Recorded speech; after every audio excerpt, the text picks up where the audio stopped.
In this episode of the Dads Making a Difference podcast, I'm having a conversation with Adam A.C. Sutton. Adam is the founder of Evolve with AC, a coaching program for single fathers.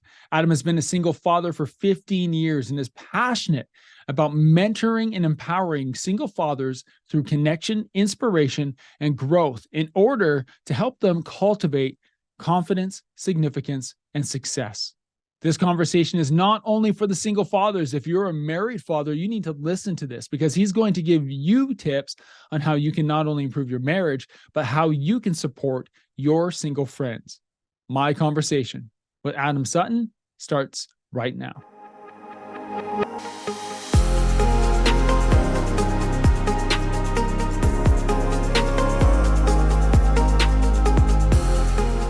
AC, welcome to the Dads Making a Difference podcast. Great to see you today. Hey, Cam, great to see you again.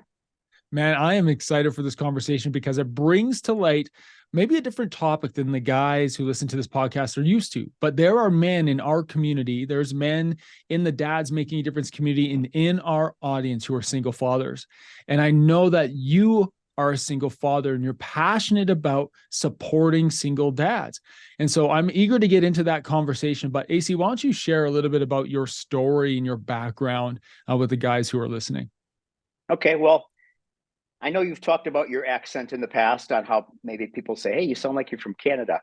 Yeah. I'm from Wisconsin, and they say, we have that Wisconsin accent. So I come from a small rural town in Wisconsin, born and raised, and met my wife in college and took the fast track to marriage. We had to get engaged, got married very quickly because as a foreigner, you just can't move on over to the United States and settle in.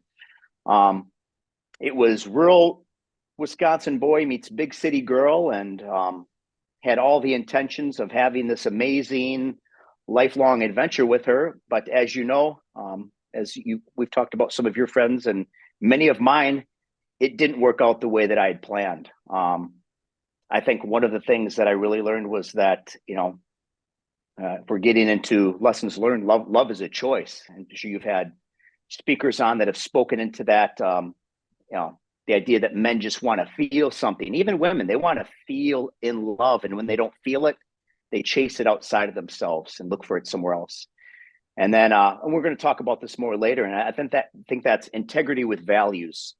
Not anything I'm proud to speak into right now, but a lot of times we choose chemistry and attraction over shared values and life path and our faith, and it gets us into dangerous waters. And unfortunately, that's why I'm here with you today. Yeah, and you've been a single father for 15 years. Is that correct? Most of my time as a father has been as a single father. So my oldest son is 19, a young man that I'm super proud of. That boy, he's really come along and come into his own. And I have a daughter that's going to be 17 here this next week. Wow. So as you can tell, I've been through the flames in the battles of parenthood on my own. I've had anywhere from 70 to 90% placement. Which I think is I call myself the reverse stereotype. A lot of people, when they hear single fathers, things come to mind, deadbeat single dad, or the guy that doesn't pay his child support, or the guy that just does every other weekend. And that just really was never an option for me. I wanted to always have my children in my life. I was one of those weird guys as a kid that dreamt of being a father. I don't know if everybody has that in their heart, but it's something that I've always been passionate about. Again, it didn't end up the way I wanted it to, but here we are today. You are today with a 19-year-old and a 17-year-old who've had a great dad, right? And so part of my question for you is that as a single father, you've been a single father for 15 years, you've raised these kids, you said primary placement, so 70%, 90% placement. That's a lot for a single father to be awarded. But during that process, during the last 15 years, what have you learned about yourself as a father? I'm flawed, right? I'm human, but I'm always healing. I'm always growing, and I'm exactly where I'm supposed to be. But it took a long way to get there, Cam. This isn't something where you just flip a switch and you go into single dad mode and you have it all figured out. Right. There's just so many lessons along the way that I'm hoping to sort of put into a format and map out to help other single dads so they don't have to learn through trial and error. And one of the things I'll never speak to is being perfect or doing it the right way every time. Yeah. Unfortunately, I've made a lot of mistakes in my life. I think I've done a lot of great things too. I have a lot of people that have looked up to me as a single dad, but there is always a part of me that believes I could do better, and in the past that I could have done better. Mm-hmm. And I think that always eats at you, and you need to find ways to process that. Some of the things I do with my men that I work with is processing those emotions and feelings, not just pushing it down, not distracting. So in terms of overall lessons as a single dad, I really think it comes down to, I think first of all, and I don't take this very lightly. That's my faith. I know you guys speak into your faith a lot.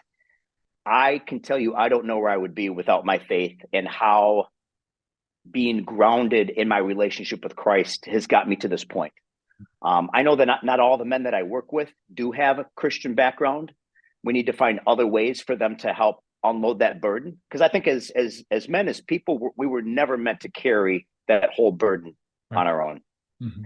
So having that in my life, I think it's taught me to be vulnerable. As men, we're programmed, conditioned to serve and help others, right? We're there to take the load off the partners in our life, to help our friends, to sacrifice for our children. And as a single dad, you can burn yourself out by doing everything and anything to make other people happy and forgetting about yourself in the process. Yeah, Right? I think when you became a single dad, your kids were young. And so I think about that point you just raised is you could really burn yourself out.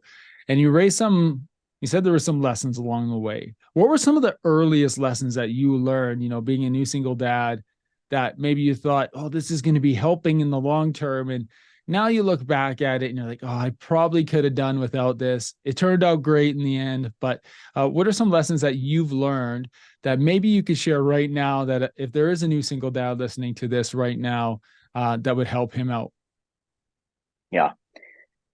Don't try to make up for the fact that your children are not in the perfect situation with a mother and a father in the house. I think as a father, probably one of the top 3 most difficult things that I've had to manage, and it's something you manage, it's something that never completely goes away, is the pain of your children. So obviously, when you get into a situation with loss, the loss of a relationship, the loss of dreams and expectations, and just a certain type of life, nobody maps out their life to include divorce or betrayal in some cases, or financial devastation, which oftentimes is a result of divorce. No one plans that out. So in addition to managing your own pain in a healthy way, you have to also acknowledge and help your children through their pain. And that can be quite the task. And some of the unhealthy things I did, and this may seem great at first, is sort of over spoiling and overcompensating. Movie nights, pizza, candy. Let's just let's do all the fun things that dads are known for. Let's just do all those exciting things. And in the end, you get them into, bad eating habits, and you're dealing with dentist issues. And I just think at the end of the day, your children, they just want your time and your love. And I think that's something that, if you ask my children today, does Dad love you? They'd laugh and say, Dad, you tell me multiple times every day. This is something you don't need to instill. And it's not something that I heard a lot as a child. I think many times with our parents, we either gravitate in that same direction, or we maybe go in a little bit different direction and fill in those gaps. And I think making sure my children, without a doubt, understood how much I love them is something that I hammer home every day. It's important to me. Cool. And so here you are, passionate about serving other men. Why is it so important right now to address the need that single dads have? There is a laundry list of things that guys come to me with. And it can be even overwhelming for me because I'm sort of mostly through the storm, right? My kids are almost out of the house. And it took me a long time before I felt like I was emotionally ready to take this on. I don't know how long it took you to pull the trigger in your ventures, but there's that part of us that holds us back in terms of imposter syndrome. Like, who wants to hear me talk? What do I have to offer to the No one world, wants to right? listen to me. Yeah. Yeah. But on top of that, you're coming at it from a topic of failure. Like, I failed in my marriage. What do I have to offer to men around being successful and around being confident?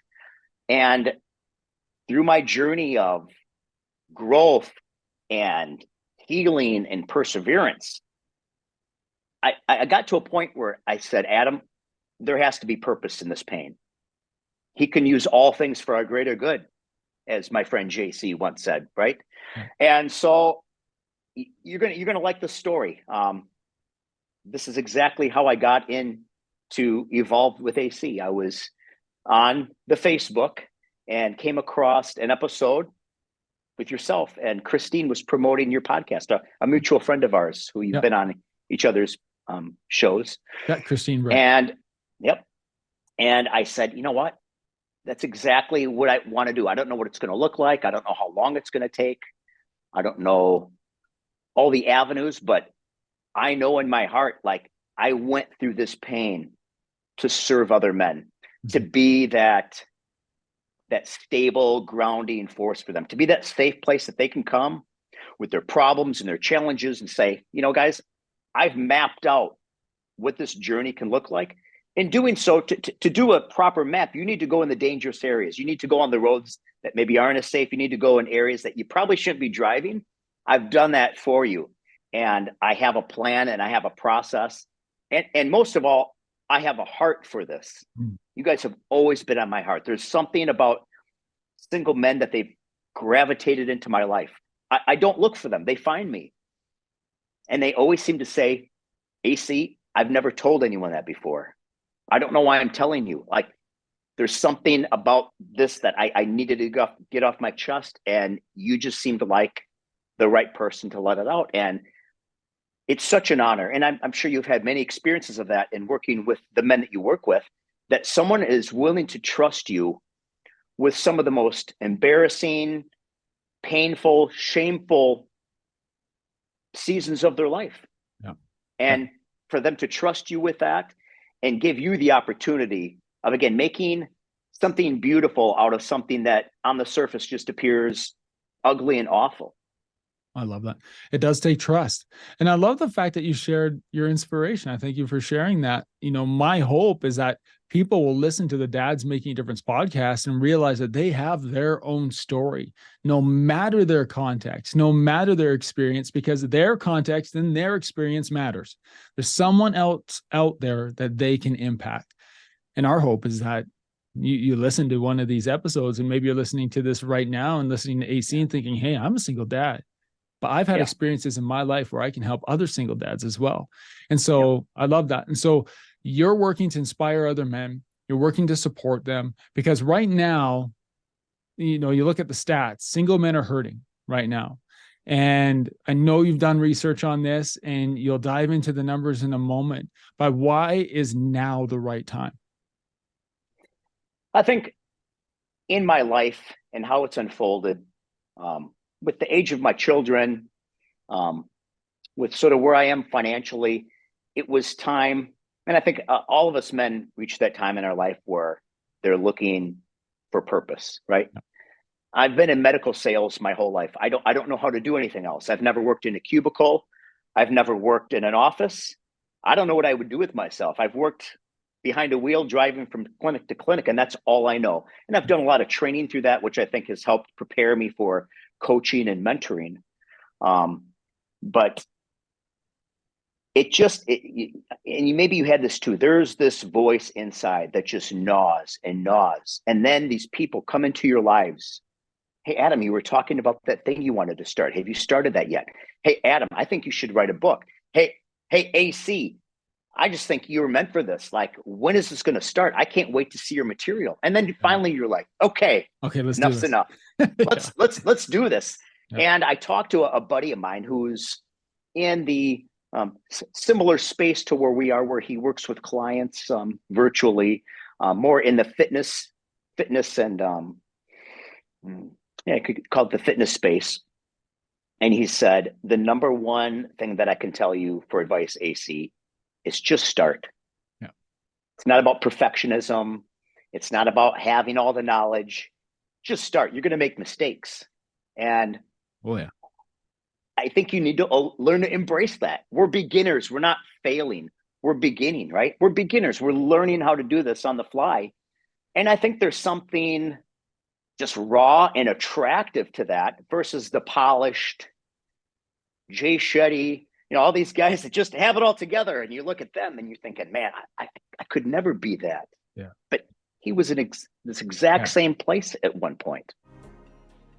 Hey guys, I wanted to take a moment and talk about our community of DMD brothers in the DMD Mastermind.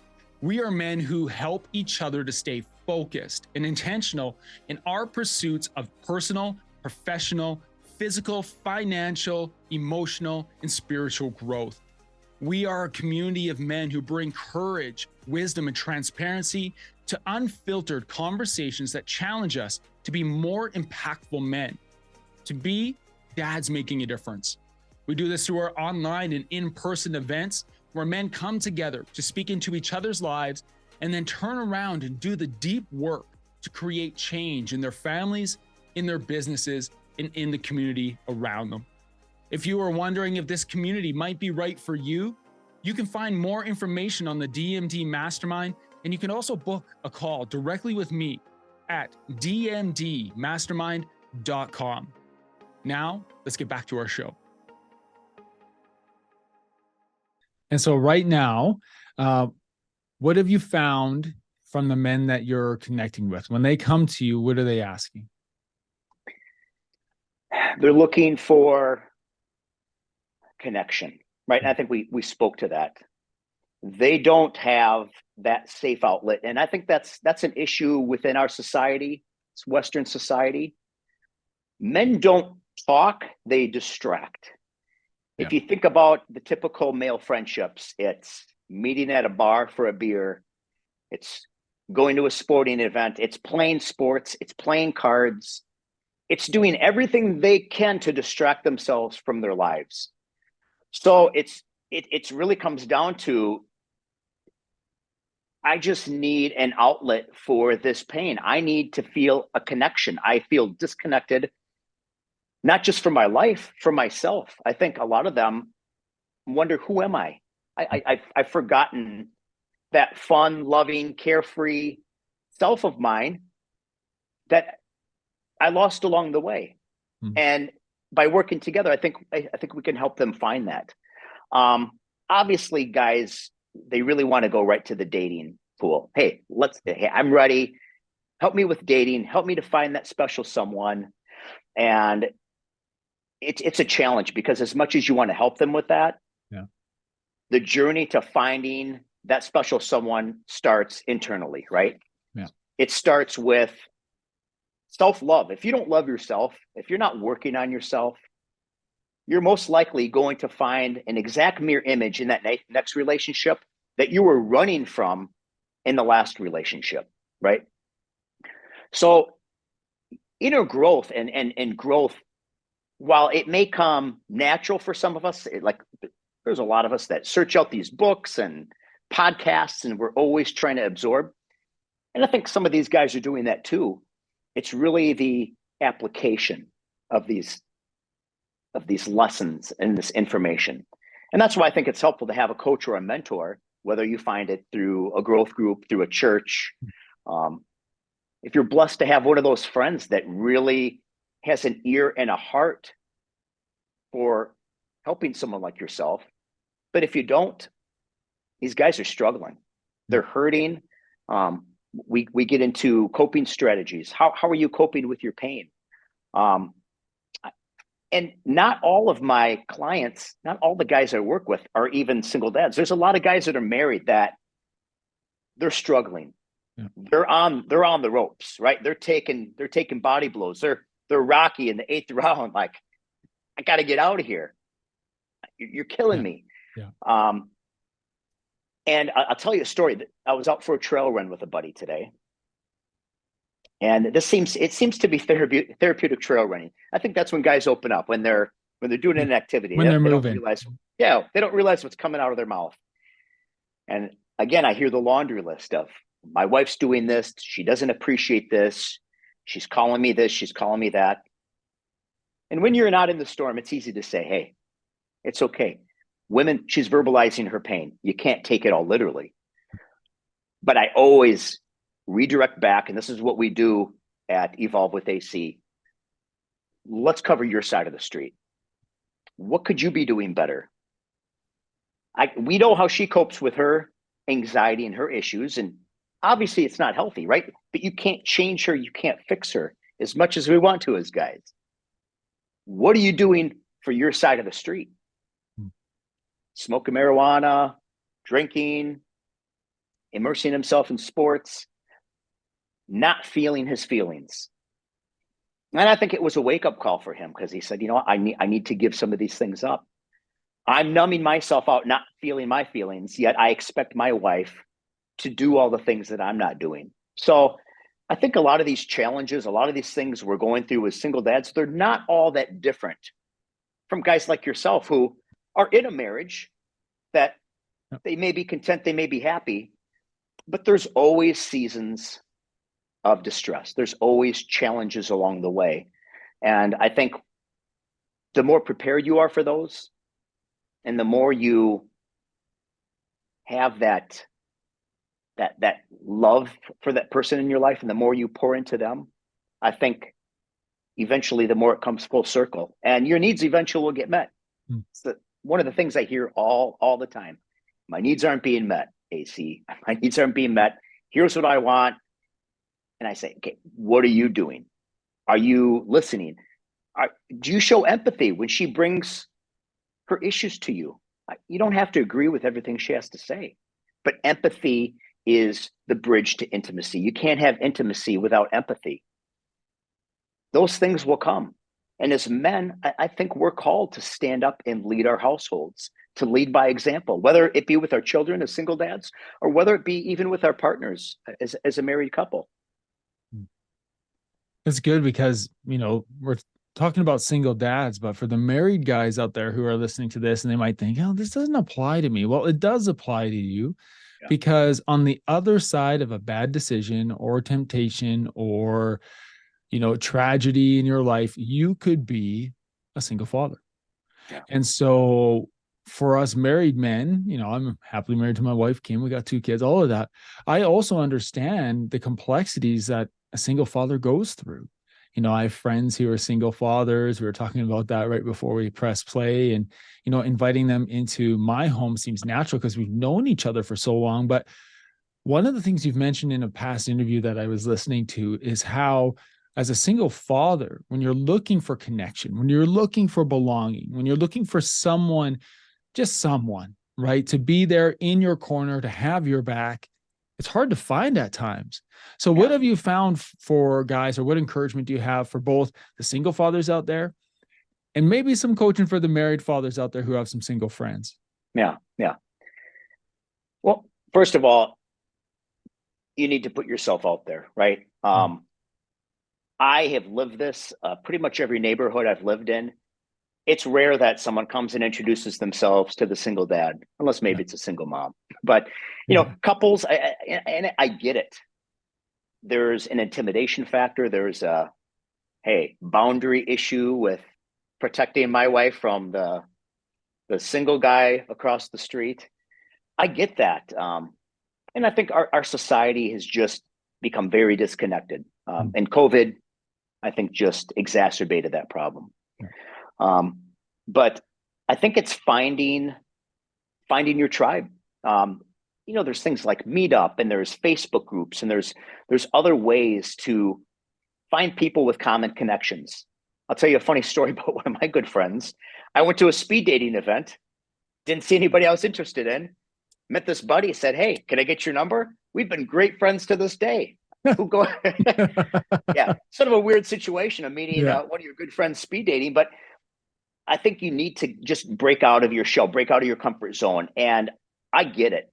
I know as a single dad, you feel like you have to be more than in every single category. I can't get a babysitter. Like my kids are missing their mom.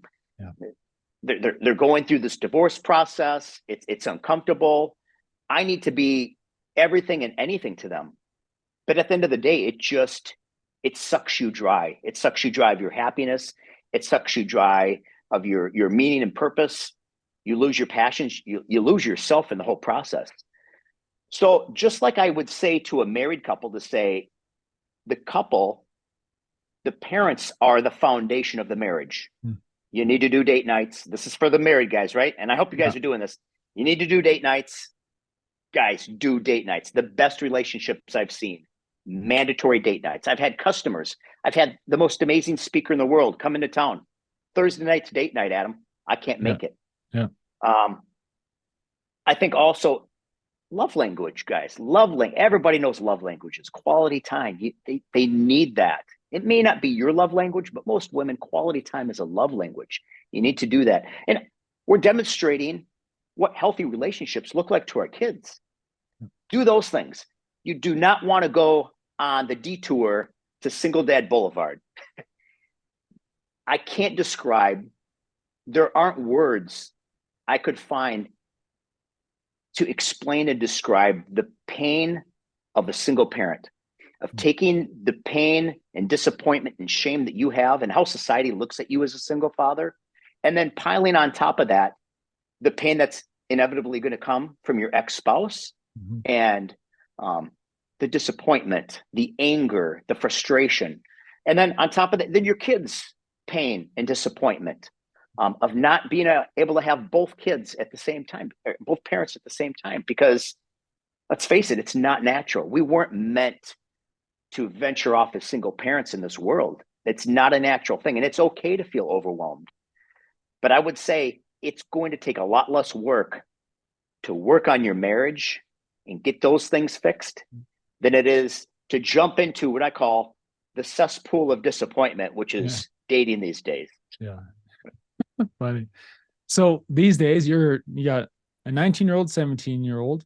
As a father, what is an area of growth that you're excited about right now? I'd say something that I'm really looking at is boundaries, especially when you get into teenagers. Young adults, they want to be treated like adults, except when it serves them. Then they want to straddle the line of adolescence and say, but I'm only a kid. I'm not ready for that. I think boundaries, not just with children, boundaries with the relationships in your life. I think it really takes a sense of knowing yourself and loving yourself in order to put up those not just put up the boundaries, but enforce those boundaries. And it's something I've been challenged with my whole life. One of the things we get into at Evolve with AC is attachment theory. And I don't know if you've had anybody on talking and speaking into attachment theory. But once you start to understand it, we're not going to do a whole episode on that, but once you understand it, it really gives you insight into how you communicate, especially with your significant other, and why you react the way you do in certain circumstances. And I'd like to share a story because I'm sure some guys can relate to this if they happen to be the anxious attachment type. A lot of the things that show up and rear their heads in our relationships are rooted in those times of growing up, those experiences we had as young adolescents, whether it be the attention or love we did or didn't get from our parents, abandonment with a parent moving out of the house. There's all these things that we're reliving and replaying in these relationships with people. And I remember as a young boy, these explosive arguments with my parents. They weren't physical, but they were very loud, and got to a point where my mother would take me and we would go to a hotel outside of town. And it took me into my 40s before I realized, you know what, maybe that's why I always believe that people are eventually going to leave me. This person's going to abandon this relationship. When things get tense, I need to prepare for abandonment.